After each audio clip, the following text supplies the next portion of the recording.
กำลังย่างเขามามออเมริกานะทางเขาอะไรนะสุดเขามาสู่มือสี่แล้วก็ย่างเขามาจะมีสวนสนุกทางในสวนทางในยังเสาอยู่มันนี่คนจะบ่หลายบันไดเลยพี่น้องเลยแต่ว่าพี่นี่จะพาพี่น้องมาเที่ยวส้มเดิมมออฟอเมริกาอยู่ที่รัฐมินนิโซตามอตัวนี้จะมีห่านขาใหญ่แต่ก็ล่วงลายแต่ว่ามีห่านขาเรียกว่าใหญ่กว่าหมู่ในอเมริกาพี่น้องเลยเป็นคนกำลังมาเลยพี่น้องเด้อเดี๋ยวเป็นไปได้เลยพี่น้องยังมีห่านอยู่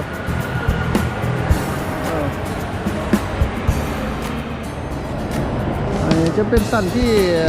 3พี่น้องเลยโอเคเดี๋ยวไปทางไหนมันจะเป็นสวนสนุกจังหน่อยแล้วพี่น้องแล้วไม่มองขี่เลาะเลยมันไหนจะไม่ได้พาเขาไปไกลๆพี่น้องซ้อมเลยพี่น้องเลยมาทางนี้ห่านจะไปทางไหนโอเคอันนี้ว่าโฟเดสเนี่ยพี่น้องเลย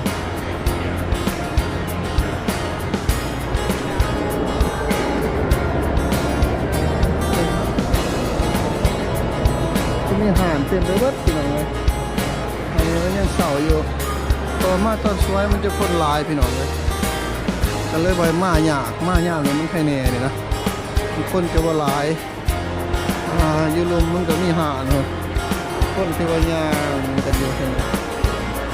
โอเคแล้วจะไปหาหมองกินเขาเลยพี่น้องมองอาหารนิดหน่อยเป็นหน่อยโอ้จะเป็นหมองแก้วลีไลท์วอเตอร์ไว้แต่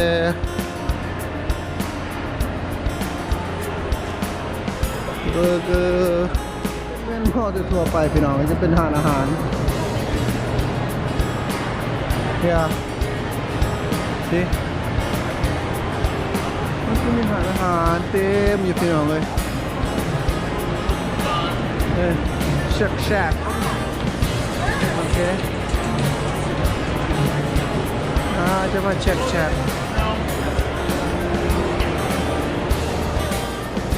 โอเคแล้วเราแพงดังเนี่ย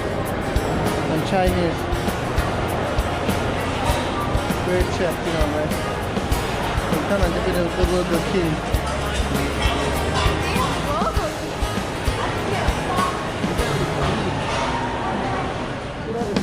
Right? Ooh, looks good. Look at that. Yummy. Kangdang Restaurant Express. Fried rice. อันนี้จะเป็นทางสวนสนุกพี่น้องเลยจะมีมองขี่เหรียญนี่ได้โอเคมีมองเหรียญเลยพี่น้องแล้วคนจะย่างแล้วเดี๋ยวจะพาลงไปบนไก่พี่น้องเลยอันนี้มันจะเป็นมองสวนสนุกอยู่ในหม้อเลยพี่น้องเลยเนาะที่นี่มันจะเป็นนิกโลเลียน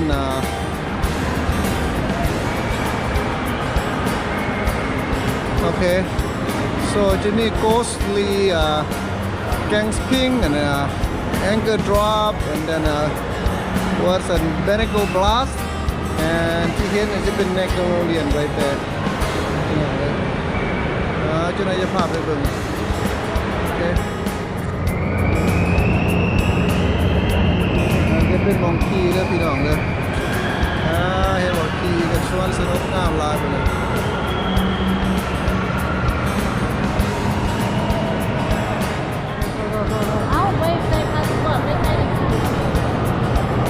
โอเคตอนนี้จะเป็นมองมินิกอล์ฟน้อยที่หน่อยที่กอล์ฟกันเขาไปได้ไหมนะ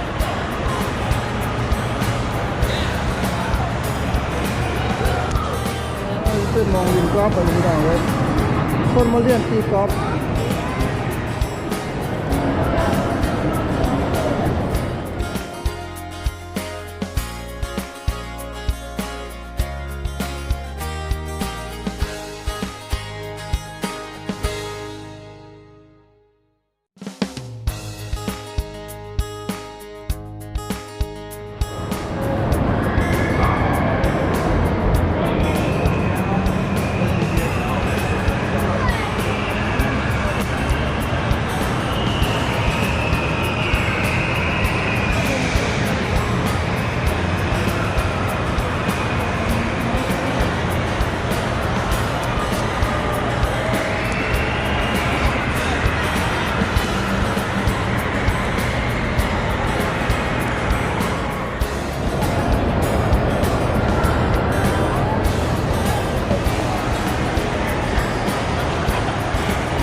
มาข้างในเด้อพี่น้องเด้อ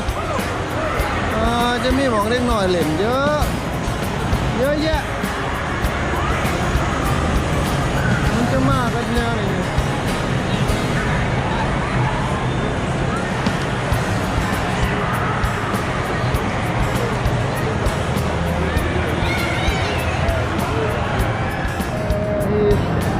แก่หมู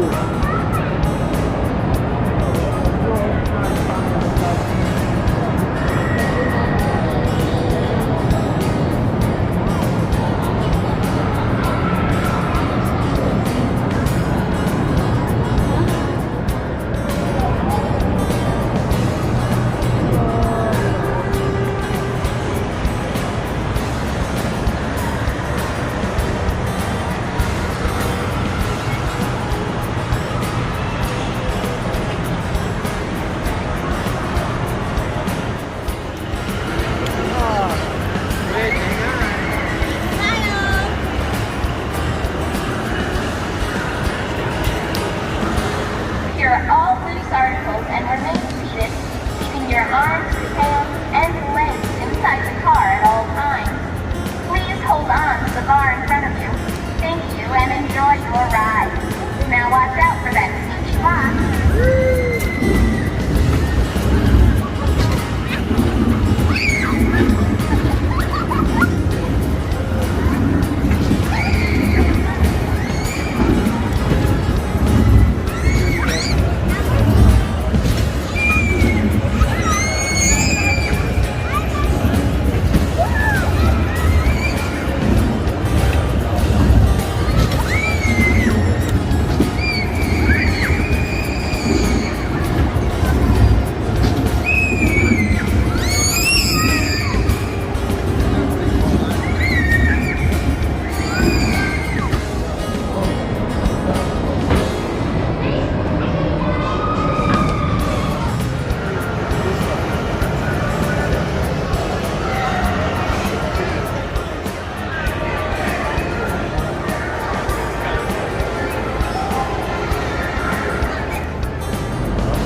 อะไรจะเป็นมองเล่นของเล็กหน่อย